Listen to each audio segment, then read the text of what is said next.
Hello dear students, today we are going to learn and understand how to solve practice set 6.4 of chapter number 6 factorization of algebraic expressions from 8th standard mathematics. Textbook मध्ये page number 33 वर practice set 6.4 दिलेला आहे.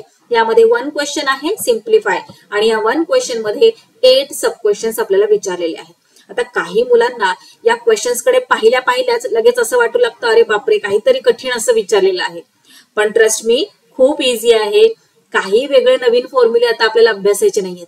आतापर्यंत आपण जे अभ्यासलेले आहे, जे फॉर्म्युले लर्न केलेले आहेत तेच फॉर्म्युले हे क्वेश्चन सॉल्व्ह करते वेळी अप्लाय करायचे आहेत. लक्षात काय ठेवायचंय फक्त इथे की कोणत्या जागी कोणता फॉर्म्युला येणार आहे. फॉर्म्युले तुमचे लर्न आहेत की नाही? मग चला रेडी आहात ना? सो स्टार्ट करूयात. आपला प्रॅक्टिस सेट 6.4 मधला फर्स्ट क्वेश्चन हे पहा. व्यवस्थित ऑब्झर्व करा काय दिलेलं आहे क्वेश्चन मध्ये. सो इथे फर्स्ट काय आहे? M square minus N square numerator मध्ये आहे. डिनॉमिनेटर मध्ये काय आहे? M plus N the whole square आणि याला मल्टिप्लाय काय होतंय तर M square plus M N plus N square आणि डिनॉमिनेटर मध्ये आहे M cube minus N cube. आता इथे स्टेप बाय स्टेप जायचंय. आधी फर्स्ट जे दिलेलं आहे त्याचा न्यूमरेटर पाहायचा आहे. सो फक्त न्यूमरेटर आता इथे ऑब्झर्व करा. काय दिलंय? M square minus N square. अशा प्रकारचा एखादा फॉर्म्युला आठवतोय का तुम्हाला जो आपण आतापर्यंत अभ्यासलेला आहे? येस, हे पहा हा वाला फॉर्म्युला. फरक काय आहे? फक्त ए च्या जागी आहे एम आणि बी च्या जागी आहे क्वेश्चन मध्ये एन. सो हा फॉर्म्युला आपण फार इझिली इथे अप्लाय करू शकतो. चला तर मग यूज करूयात हा फॉर्म्युला. सो कशा प्रकारे येणार आहे? न्यूमरेटर मध्ये एक्सपान्शन कशा प्रकारे होत आहे? ए plus B into A minus B. आपल्याला काय करायचंय? ए च्या जागी एम राईट करायचंय आणि बी च्या जागी एन राईट करायचंय. का? कारण क्वेश्चन मध्ये तेच दिलेलं आहे. चला तर मग M square minus N square ला एक्सपांड करूया. सो हे पहा अशा प्रकारे येणार एम प्लस एन इंटू, आता इथे कोणतं साईन नाही म्हणजे मल्टिप्लिकेशनचं साईन, त्यालाच इंटू असं आपण म्हणतो, इंटू एम मायनस एन. झालं, न्यूमरेटरचं काम संपलेलं आहे. आता डिनॉमिनेटर ऑब्झर्व करा. काय दिलेलं आहे? M plus N the whole square. याचा काय अर्थ आहे? M plus N the whole square. Square power काय आहे? 2 आहे. याचा काय अर्थ होतो की एम प्लस एन स्वतः बरोबर 2 टाइम्स मल्टिप्लाय होतोय, हो की नाही? So M plus N the whole square लाच आपण अशा प्रकारे राईट करू शकतो. M plus N into M plus N. M plus N the whole square write केलं काय किंवा M plus N into M plus N केलं काय, अर्थ तर सेमच राहतो. आता मल्टिप्लिकेशनचं साईन ऍज इट इज देऊन घेतलं. पुढे आता इथे या न्यूमरेटरला कशा प्रकारे सॉल्व्ह करणार आपण? पहा बरं कोणता फॉर्म्युला इथे आपण अप्लाय करू शकतो का? जरा विचार करा. आतापर्यंत जे फॉर्म्युले आपण लर्न केलेले आहेत नाही, इथे कोणताच फॉर्म्युला अप्लाय होत नाही म्हटल्यावर ऍज इट इज इथे कॉपी करून टाकायचं. सोपं आहे की नाही? आता डिनॉमिनेटर ऑब्झर्व करा. M cube minus N cube. Power दोन्हीकडे क्यूब आहे पहा दोन्ही टर्म मध्ये. मग इथे कोणता फॉर्म्युला? क्यूब वाला फॉर्म्युला आठवला का तुम्हाला? हे पहा हा इथे आपण यूज करू शकतो की नाही? ए क्यूब मायनस बी क्यूब. याला एक्सपांड केल्यानंतर ना हे पहा अशा प्रकारे होत असतं. सो चला आपण इथे राईट करून घेऊयात. क्वेश्चन मध्ये ए च्या जागी आहे एम आणि बी च्या जागी आहे एन. सो कशा प्रकारे आपण एक्सपांड करणार? ए च्या जागी एम राईट करायचं आणि बी च्या जागी एन राईट करायचं.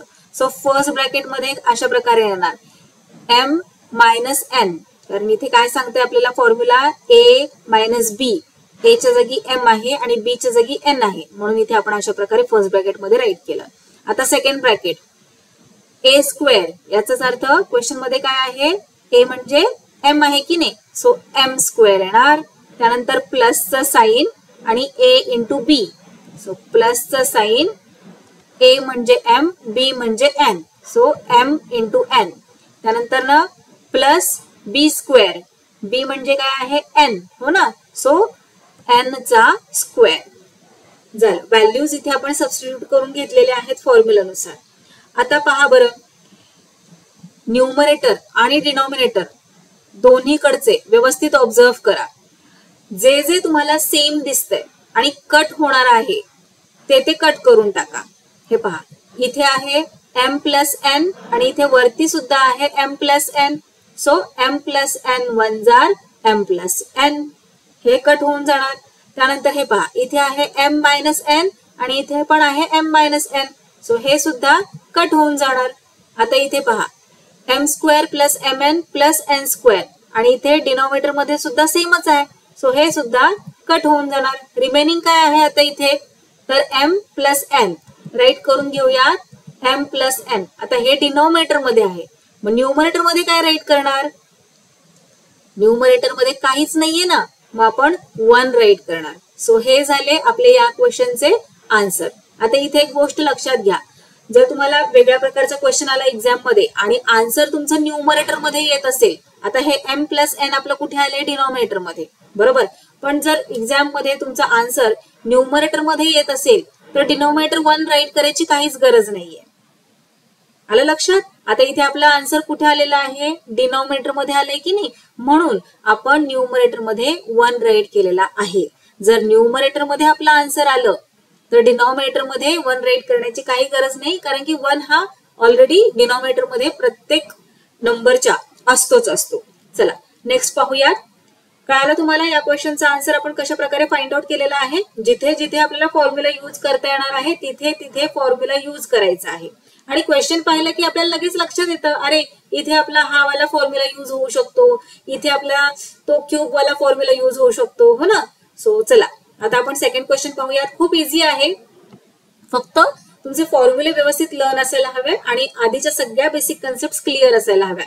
त्यासाठी तुम्ही चॅप्टर नंबर 6 मधील सगळे प्रॅक्टिस सेट परत एकदा रिवाइज करा, जर तुम्हाला फॉर्म्युले व्यवस्थित आठवत नसतील तर. हे पहा, आता सेकंड क्वेश्चन मध्ये न्यूमरेटर डिनॉमिनेटर व्यवस्थित ऑब्झर्व करा. 1 बाय 1 जायचंय आपल्याला. पूर्ण क्वेश्चन एकदम ऍट अ टाइम फोकस नाही करायचा. काय करायचंय, पहिला हा फर्स्ट वाला न्यूमरेटर पाहायचा, मग डिनॉमिनेटर पाहायचा, मग इथलं साइन पाहायचं काय आहे, मल्टिप्लिकेशन आहे, डिव्हिजन आहे, त्यानंतर मग काय मल्टिप्लाय होत आहे त्याचा न्यूमरेटर पाहायचा, त्याचा डिनॉमिनेटर पाहायचा. येते लक्षात. हे पहा, आता इथे न्यूमरेटर मध्ये काय दिलेलं आहे, a square plus 10a plus 21. अशा प्रकारचा कुठे तुम्ही सॉल्व्ह केलेला आहे, आठवतंय का तुम्हाला. पहा बरं कोणत्या फॉर्म मध्ये आहे, क्वाड्रॅटिक ट्रायनॉमियल कन्सेप्ट आठवली का तुम्हाला, प्रॅक्टिस सेट 6.1 मध्ये आपण अभ्यासली होती. क्वाड्रॅटिक ट्रायनॉमियल, ट्रायनॉमियल म्हणजे काय, ज्यामध्ये 3 टर्म्स असतात. आता इथे पहा 1 2 3 टर्म्स आहेत आणि क्वाड्रॅटिक म्हणजे पॉवर 2 असली पाहिजे जास्तीत जास्त. सो इथे पॉवर 2 आहे, मग याला काय म्हणतात, क्वाड्रॅटिक ट्रायनॉमियल. कोणत्या फॉर्म मध्ये असतं क्वाड्रॅटिक ट्रायनॉमियल, तर या फॉर्म मध्ये ax square plus bx plus c. या फॉर्म मध्ये जेव्हा आपल्याला एखादे अल्जेब्रिक एक्सप्रेशन दिले जाते तेव्हा त्याला क्वाड्रॅटिक ट्रायनॉमियल असं म्हणतात. मग आपल्या या क्वेश्चन मधील हा जो न्यूमरेटर आहे तो क्वाड्रॅटिक ट्रायनॉमियल आहे का, हे पहा इथे आपण तसंच्या तसं कॉपी करून घेतलेला आहे. पहा बरं क्वाड्रॅटिक ट्रायनॉमियल आहे का, a square plus 10a plus 21. Yes, आपला हा न्यूमरेटर जो आहे तो क्वाड्रॅटिक ट्रायनॉमियल आहे. मग याला फॅक्टराइज कसे करायचे ते आपण कुठे अभ्यासलेले आहे, येस प्रॅक्टिस सेट 6.1 मध्ये इन डिटेल आपण अभ्यासलेले आहे की दिलेल्या क्वाड्रॅटिक ट्रायनॉमियलला फॅक्टराइज कशा प्रकारे करायचे असते. जर तुम्ही तो व्हिडिओ पाहिला नसेल तर पाहून घ्या, लिंक डिस्क्रिप्शन बॉक्स मध्ये दिलेली आहे. इथे आपण पुन्हा समजून घेऊया की कशा प्रकारे फॅक्टराइज करायचे असते. सो काय करायचे, हे पहा ही आहे थर्ड टर्म, 21 काय आहे थर्ड टर्म. थर्ड टर्मने फर्स्ट टर्मच्या कोइफिशियंटला मल्टिप्लाय करायचे आणि जे प्रोडक्ट येईल, आता पहा बरं 21 ने फर्स्ट टर्मच्या कोइफिशियंटला मल्टिप्लाय करा. आता इथे तुम्ही म्हणाल कोइफिशियंट तर दिलेलंच नाहीये, जिथे कोइफिशियंट नसतो तिथे 1 असतो की नाही, तुम्हाला माहित आहे. सो 21 1 जार 21 काय आले प्रोडक्ट 21 आले. मग आता हे जे प्रोडक्ट 21 आलेले आहे या प्रोडक्टला आपल्याला काय करायचं असतं, या प्रोडक्टचे फॅक्टर्स फाइंड आउट करायचे. पण असे 2 फॅक्टर्स फाइंड आउट करायचे असतात की ज्यांचं सम हे मिडल टर्मच्या कोइफिशियंट इतकं येईल.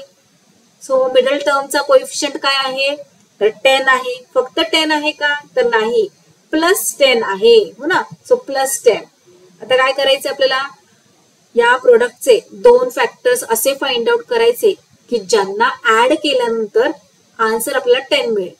सो विचार करा बरं, 21 चे 2 फॅक्टर्स असे कोणते 2 फॅक्टर्स आहेत की ज्यांना ऍड केल्यावर 10 आन्सर येतं, तर 7 3s are 21, right. 7 3s are 21 और 3 7s are 21. सो हे काय झाले, फॅक्टर्स झाले 21 चे. आता 7 आणि 3 या दोघांना ऍड करा बरं. ऍड केल्यानंतर काय आन्सर मिळतं, 7 + 3 10 तर मिळतं, हो की नाही. सो हे पहा, गंमत आहे ना, मजा येते ना. सो आपण असे 2 फॅक्टर्स या प्रोडक्टचे फाइंड आउट केले की ज्याचं सम मिडल टर्मच्या कोइफिशियंट इतकं आलेलं आहे. चला तर मग पुढे आता काय करायचं आपल्याला पुढे. So a² as it is write करून घेणार आणि ही जी मिडल टर्म आहे त्याला आपण अशा प्रकारे राईट करणार. आता 10 म्हणजे काय आपण फाइंड आउट केले, 10 म्हणजे काय, तर 7 + 3 की नाही. सो हे पहा, 10a च्या जागी आपण राईट करूयात 7a + 3a. 7a + 3a करा, 10a तर मिळतं, हो की नाही. सो 10a च्या ऐवजी फक्त आपण 7a + 3a राईट केलेला आहे, +21 ॲज इट इज राईट करून द्यायचं. आता पुढे डिनॉमिनेटर व्यवस्थित ऑब्झर्व करा. डिनॉमिनेटर सुद्धा क्वाड्रॅटिक ट्रायनॉमियलच आहे. हे पहा, त्याच फॉर्म मध्ये आपला डिनॉमिनेटर सुद्धा आहे. मग आता इथे थर्ड टर्मने काय करायचं आपल्याला, थर्ड टर्मने फर्स्ट टर्मच्या कोइफिशियंटला मल्टिप्लाय करून प्रोडक्ट फाइंड आउट करायचे. सो 7 1s are 7, पण नुसतं 7 येणार का प्रोडक्ट, नाही. इथे पहा, इथे मायनसचं साइन आहे 7चं आणि इथे 1चं कोणतं साइन आहे, कोणतंच नाही, म्हणजे प्लस आहे.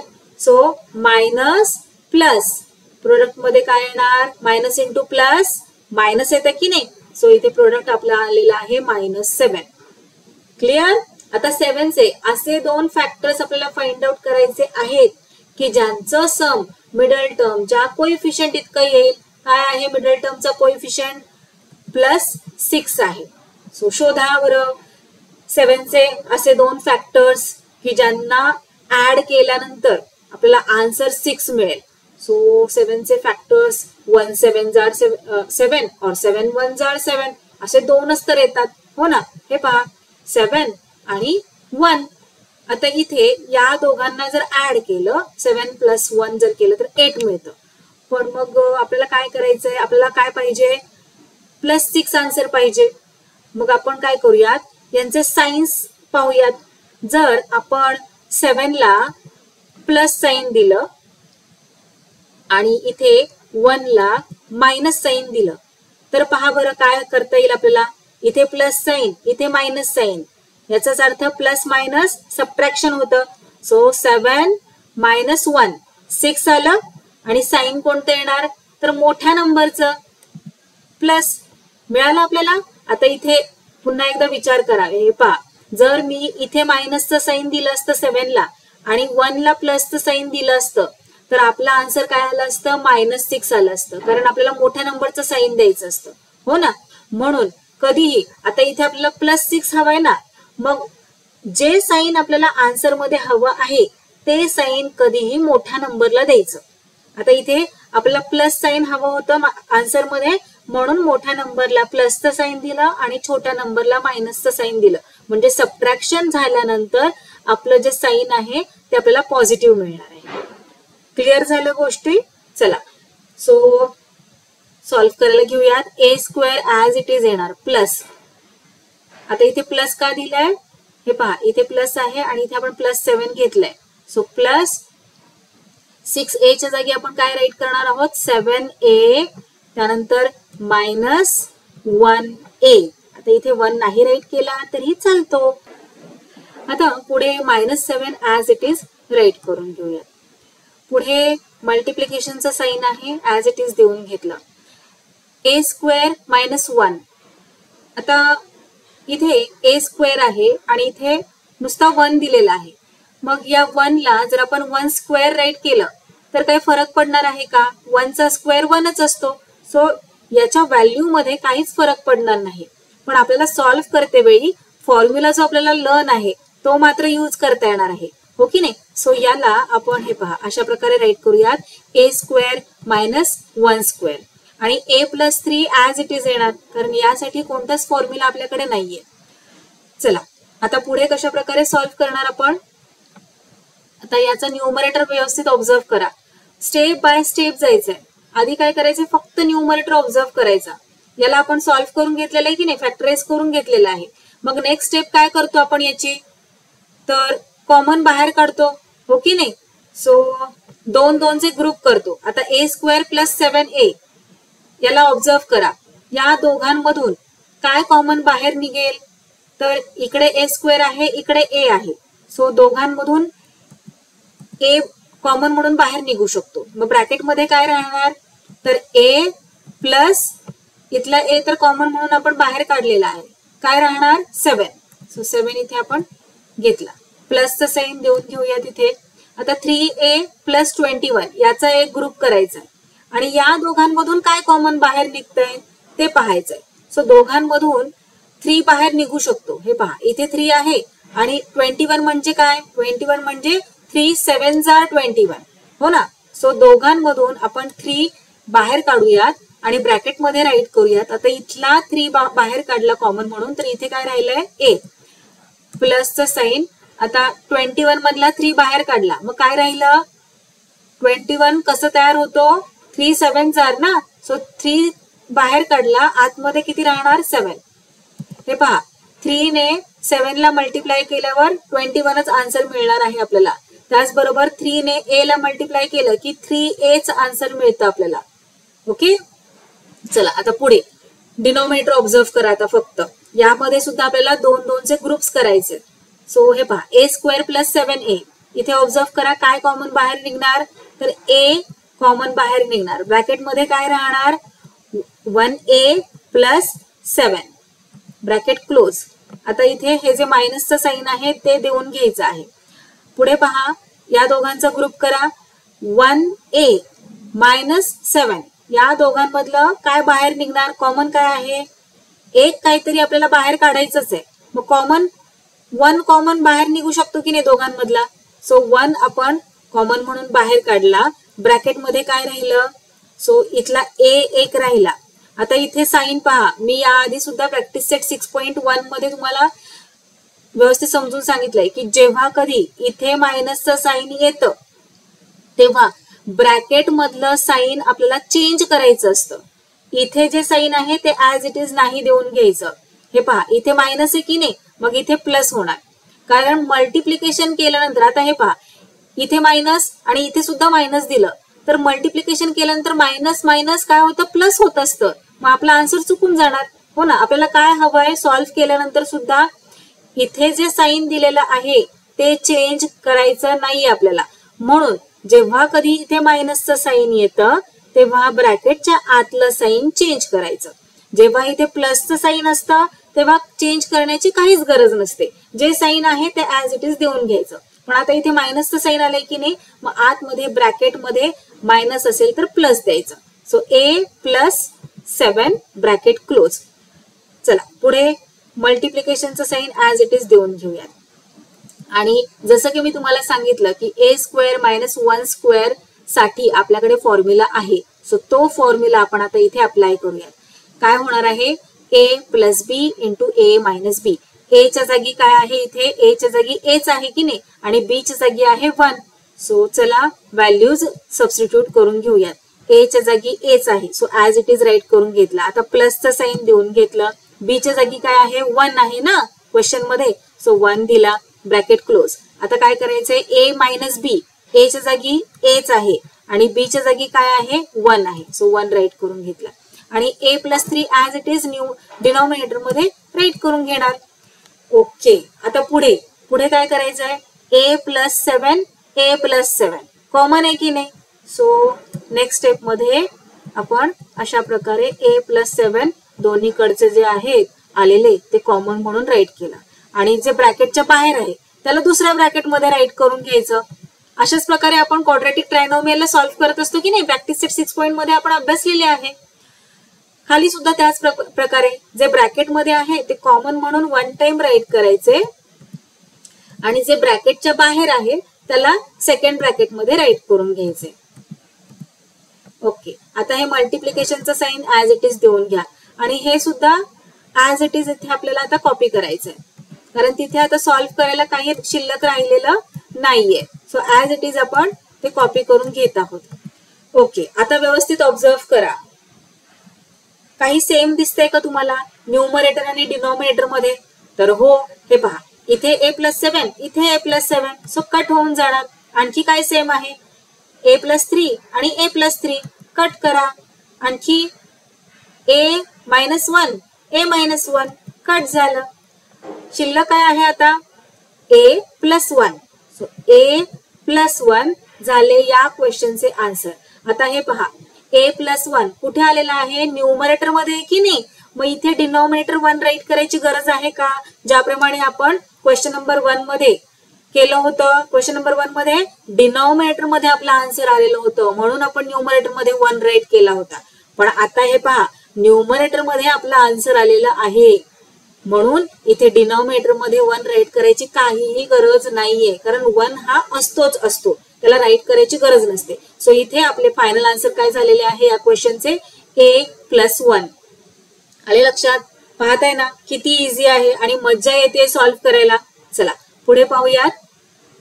3 नंबरला काय दिलेलं आहे? इझी आहे हो की नाही? प्रॅक्टिस सेट 6.2 मध्ये आपण क्यूब वाले क्वेश्चन सॉल्व्ह केलेले होते आणि त्याही आधी आपण स्क्वेअर वाले क्वेश्चन सॉल्व्ह केलेले होते. चला तर मग फॉर्म्युले आपले लर्न आहेत. हे पहा न्यूमरेटर साठी आपण हा फॉर्म्युला यूज करणार आणि डिनॉमिनेटर साठी कोणता फॉर्म्युला यूज करणार? स्क्वेअर वाला. आता इथे पहा हा जो क्यूब दिलेला आहे 8x क्यूब, क्यूब कोणाचा आहे? फक्त x चा आहे. या 8 चा आहे का? नाहीये ना. आपल्याला द होल क्यूब पूर्ण टर्मचा जर क्यूब करायचा असेल तर आपण काय करतो? जो कोइफिशियंट आहे त्याचा क्यूब रूट फाइंड आउट करतो हो ना. मग 8 चा क्यूब रूट काय आहे? 8 चा क्यूब रूट आहे 2. 2 कसं काय? कारण 2 ला 3 टाइम्स मल्टिप्लाय केलं तर आपल्याला आन्सर काय मिळतं? 8च मिळतं. 2 × 2 किती झाले? 4 आणि 4 × 2 किती झाले? 8. सो 8 चा क्यूब रूट काय आहे? 2. चला सॉल्व्ह करायला घेऊया तिथे. हे पहा कशा प्रकारे मग राईट करणार आपण? 2x the whole cube. संपूर्ण टर्मचा क्यूब पाहिजे ना आपल्याला फॉर्म्युलानुसार म्हणून आपण काय केलेलं आहे या क्वेश्चन मध्ये न्यूमरेटरला थोडंसं मॉडिफाय केलंय. व्हॅल्यू सेमच आहे दोघांची, फक्त फॉर्म्युलानुसार मॉडिफाय करून घेतलेला आहे आपण आपला क्वेश्चन. आता मायनसचा साइन ऍज इट इज देऊन घ्या. आता हे पहा इथे हा जो क्यूब आहे तो फक्त वायचा आहे, 27 चा आहे का? नाही. ओके नाही. आणि आपल्याला तर संपूर्ण टर्मचा क्यूब हवा आहे, बी क्यूब हवा आहे. मग काय करणार आपण? 27 चा क्यूब रूट फाइंड आउट करणार. काय आहे बरं 27 चा cube root? Yes, very good, 3 आहे. कारण 3 ला 3 टाइम्स मल्टिप्लाय केलं की आपल्याला 27 आन्सर मिळतं. 3 3 जार 9, 9 3 जार 27. सो 27 चा क्यूब रूट आहे 3. So 3y the whole cube. आता डिनॉमिनेटर व्यवस्थित ऑब्झर्व करा. काय दिलेलं आहे पहा बरं. दोन्ही टर्म्स मध्ये स्क्वेअर आहे हो ना. म्हटल्यावर आपल्याकडे एक फॉर्म्युला आहे a² - b² वाला. हा फॉर्म्युला इथे आपण इझिली अप्लाय करू शकतो. पण जर असं थांबा, इथे संपूर्ण टर्मचा स्क्वेअर आहे a² - b² आणि इथे संपूर्ण टर्मचा आहे का स्क्वेअर? नाही. x चा स्क्वेअर आहे, या कोइफिशियंट 4 चा नाहीये. मग आपण काय करूयात या डिनॉमिनेटरला आपल्या फॉर्म्युलानुसार थोडंसं मॉडिफाय करून घेऊयात. सो त्यासाठी काय करावं लागेल? या 4 चा स्क्वेअर रूट आपल्याला राईट करावा लागेल. सांगा बरं 4 चा स्क्वेअर रूट काय आहे? 4 चा स्क्वेअर रूट आहे 2. 2 2 जार 4 हो की नाही. सो 4x² लाच आपण 2x द होल स्क्वेअर असे सुद्धा राईट करू शकतो की नाही. मग आता हा जो स्क्वेअर आहे तो 2 चा पण आणि या x चा पण. बरोबर. चला आता 9y² असे इथे दिलेलं आहे. मग याला द होल स्क्वेअर कशा प्रकारे आपण करणार? त्यासाठी 9 चा स्क्वेअर रूट काय आहे बरं सांगा मला? 3 3 जार 9. सो 9 चा स्क्वेअर रूट आहे 3. So 3y the whole square. काय केले आपण? व्हॅल्यूज चेंज केल्या का? नाही. आपण काय केलेलं आहे? व्हॅल्यूज त्याच ठेवलेल्या आहेत, फक्त थोडंसं मॉडिफाय केलेलं आहे फॉर्म्युला नुसार क्वेश्चनला. चला आता फॉर्म्युला मध्ये आपल्या व्हॅल्यूज सबस्टिट्यूट करून घेऊयात. सो ए क्यूब मायनस बी क्यूब, ए च्या जागी काय आहे, इथे ए च्या जागी आहे 2x बरोबर क्वेश्चन मध्ये, आणि बी च्या जागी काय आहे 3y. सो हे पहा ए क्यूब मायनस बी क्यूबचा एक्सपान्शन केल्यानंतर अशा प्रकारे होतं. सो चला याला एक्सपांड करूयात आता आपण क्वेश्चनला, आपल्या क्वेश्चनच्या न्यूमरेटरला. कशा प्रकारे राईट करणार मग, फर्स्ट ब्रॅकेट मध्ये ए मायनस बी आहे की नाही. सो ए म्हणजे काय आहे 2x आहे आणि बी म्हणजे काय आहे 3y आहे. So 2x minus 3y. आता सेकंड ब्रॅकेट, आता इथे मुद्दाम स्क्वेअर ब्रॅकेट घेतलेला आहे कारण आतमध्ये ब्रॅकेट्स येणार आहेत ना, म्हणून आपण बाहेरचं जे ब्रॅकेट आहे ते स्क्वेअर ब्रॅकेट घेतलंय. ए स्क्वेअर, ए म्हणजे काय 2x. सो इथे राईट करूयात 2x द होल स्क्वेअर. त्यानंतर प्लसचं साइन, आता a इंटू बी, a म्हणजे 2x. सो 2x इंटू बी, बी म्हणजे 3y. प्लसचं साइन, आता बी स्क्वेअर, बी म्हणजे काय आहे 3y आहे की नाही. So 3y the whole square. आता डिनॉमिनेटर व्यवस्थित ऑब्झर्व करा आणि डिनॉमिनेटर साठी आपल्याला हा सेकंड वाला फॉर्म्युला अप्लाय करायचा आहे. सो ए च्या जागी काय आहे इथे क्वेश्चन मध्ये 2x आहे, ए च्या जागी आहे 2x आणि बी च्या जागी काय आहे 3y आहे. एक्सपांड कशा प्रकारे होणार आहे, कोणत्या फॉर्म मध्ये, a plus B into A minus B.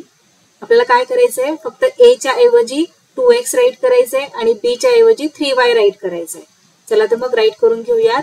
First bracket मध्ये काय येणार आहे a प्लस बी, a म्हणजेच 2x. सो 2x प्लस बी, बी म्हणजे काय 3y.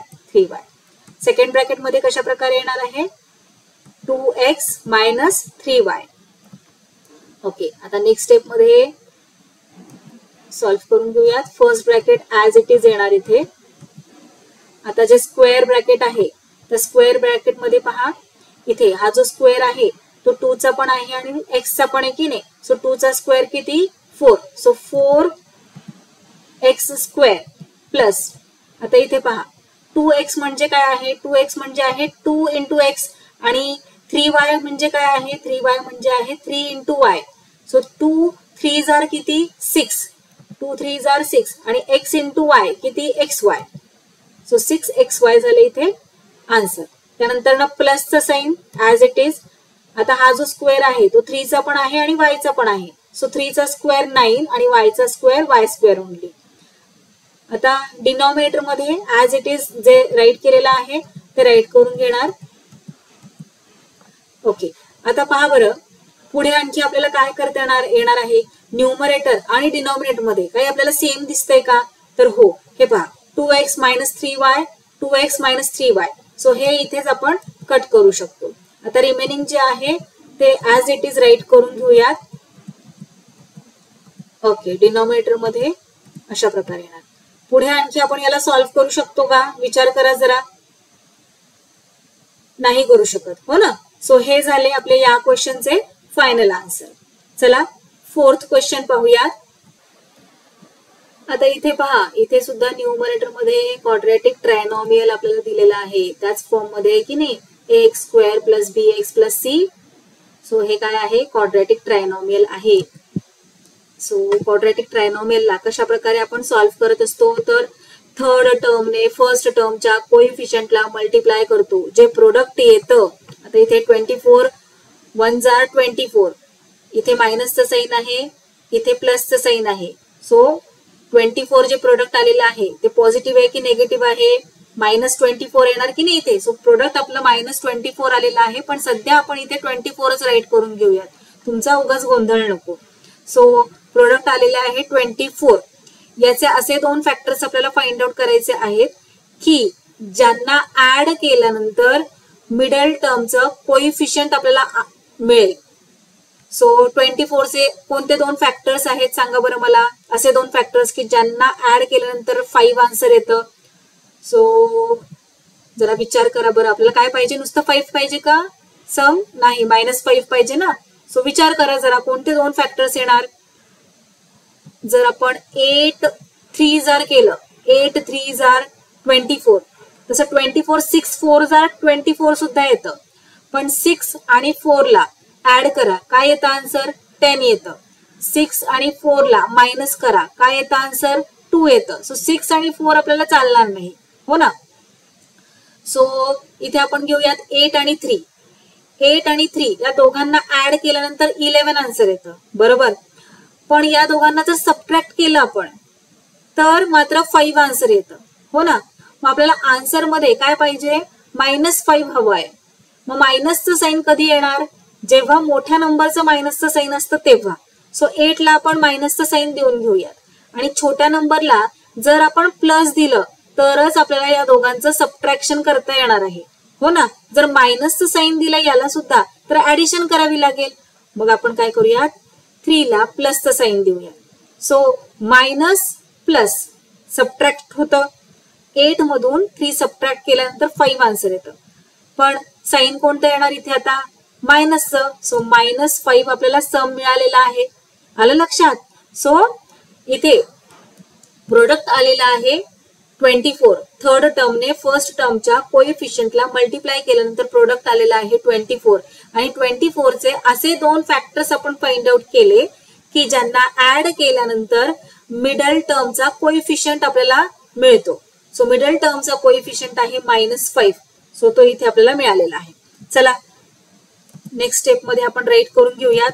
x² as it is minus 5x च्या ऐवजी काय राईट करायचं आपल्याला? हे 2 फॅक्टर्स राईट करायचे. सो 8x प्लस, आता इथे 3चं प्लस साईन घेतलंय ना आपण, सो प्लसचं साईन द्यायचं इथे, प्लस 3x. पहा बरं, इथे मायनस, इथे प्लस, मायनस प्लस सबट्रॅक्ट होतं. सो 8x मधून 3x सबट्रॅक्ट केल्यानंतर आन्सर आपल्याला 5xच मिळत आहे, हो ना. सो करेक्ट ट्रॅकवर आहोत आपण.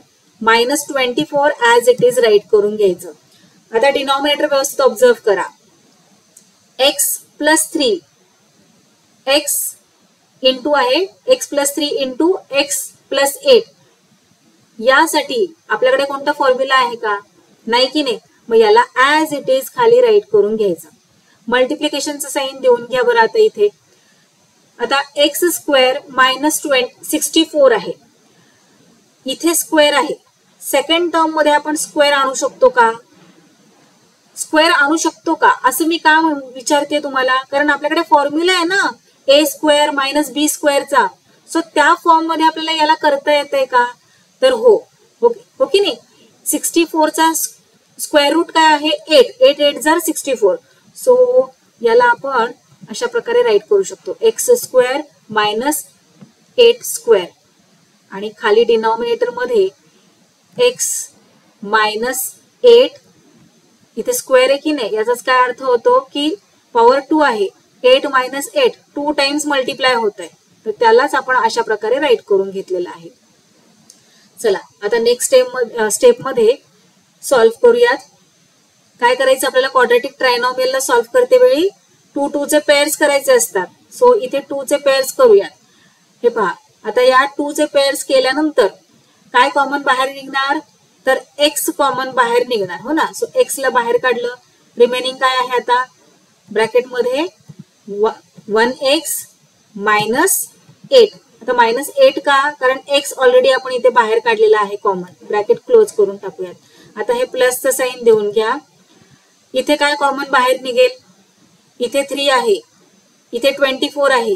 8 3 जार 24, हो ना. सो 3 आपण बाहेर काढूयात कॉमन. ब्रॅकेटमध्ये काय राहणार? इथला 3 बाहेर काढला 3x मधला, ब्रॅकेटमध्ये काय राहणार? x. हे मायनसचं साईन ऍज इट इज. 24 म्हणजेच काय? 24 ला आपण कशा प्रकारे राईट करू शकतो? 8 इंटू 3, हो ना. सो 8 इंटू 3 बाहेर काढला, रिमेनिंग काय? 8. सो इथे 8 राईट केला, ब्रॅकेट क्लोज. डिनॉमिनेटर मध्ये जे आहे ते ऍज इट इज कॉपी करायचंय, कारण त्याच्याशी आपण काहीच करू शकत नाही. त्याच्याशी रिलेटेड कोणताच फॉर्म्युला आपल्याकडे नाहीये अवेलेबल. इंटूचं साईन आणि हे पहा x² मायनस 8² आपल्याकडे हा फॉर्म्युला आहे, मी तुम्हाला म्हटलं होतं. त्यासाठीच आपण x² मायनस 64 ला x² मायनस 8² अशा प्रकारे मॉडिफाय करून घेतलेला आहे. चला तर मग एक्सपांड करूया त्याला. ए च्या जागी काय आहे आपल्याकडे, ए च्या जागी आहे एक्स आणि बी च्या जागी काय आहे 8. सो त्याप्रमाणे आपण इथे राईट करून घेऊयात. ए प्लस 8, ए म्हणजे काय, ए म्हणजे आहे एक्स आणि बी म्हणजे काय आहे, बी म्हणजे आहे 8. म्हणून एक्स प्लस 8, सेकंड ब्रॅकेट मध्ये एक्स मायनस 8, ए च्या जागी एक्स, बी च्या जागी 8. ओके, डिनॉमिनेटर मध्ये जे आहे ते ऍज इट इज राईट करून घेतलं. नेक्स्ट स्टेप मध्ये काय करणार आपण आता, कशा प्रकारे क्वाड्रॅटिक ट्रायनॉमियलला सॉल्व्ह करत असतो. जे ब्रॅकेट मध्ये आहे हे पहा, इथे एक्स मायनस 8, इथे एक्स मायनस 8, मग त्याला कॉमन म्हणून एकच ब्रॅकेट मध्ये राईट करतो आपण. हे पहा अशा प्रकारे. आणि जे ब्रॅकेटच्या बाहेर आहे त्याला दुसऱ्या ब्रॅकेट मध्ये राईट करत असतो. झालं. आता डिनॉमिनेटर ऍज इट इज खाली कॉपी केला. ओके, आता हे इंटूचं साइन आणि आता इथे सॉल्व्ह करायला काही राहिलेलं नाहीये. सो ते सुद्धा ऍज इट इज आपण इथे कॉपी करून घेऊयात. आता पहा, न्यूमरेटर आणि डिनॉमिनेटर मध्ये जे जे तुम्हाला सेम दिसतंय ना त्याला कट करून टाकायचे आपल्याला. सो हे पहा, एक्स मायनस 8 खाली डिनॉमिनेटर मध्ये, इथे एक्स मायनस 8, इथे एक्स प्लस 3, इथे खाली एक्स प्लस 3, इथे एक्स प्लस 8, इथे एक्स प्लस 8, कट करा. एक्स मायनस 8, एक्स मायनस 8, अरे बापरे, इथे तर सगळंच कट झालेलं आहे. मग आता काहीच राहिलं नाही. याचा अर्थ काय असतं, तर 1 असतं. हे पहा, जेव्हा कधी आता इमॅजिन करा, न्यूमरेटर मध्ये 5 आहे, डिनॉमिनेटर मध्ये 5 आहे, मग डिव्हिजन कसं करतो, 5 1 जार 5, 5 1 जार 5, काय रिमेनिंग राहिलं 1. त्यानंतर जर 4 असेल, न्यूमरेटर मध्ये 4, डिनॉमिनेटर मध्ये 4, कशा प्रकारे डिवाइड करतो आपण, 4 1 जार 4, 4 1 जार 4, काय रिमेनिंग राहतं 1. मग त्याचप्रमाणे इथे सगळंच कट झालेलं आहे म्हटल्यावर 1 रिमेनिंग राहिलेला आहे. सो या क्वेश्चनचे आन्सर आलेला आहे 1. सो या क्वेश्चनचे हे आहे फायनल आन्सर. मुलांनो, या व्हिडिओमध्ये आता आपण इथेच थांबूयात आणि प्रॅक्टिस सेट 6.4 मधील रिमेनिंग क्वेश्चन्स आपण या व्हिडिओच्या नेक्स्ट पार्ट मध्ये सॉल्व्ह करूया.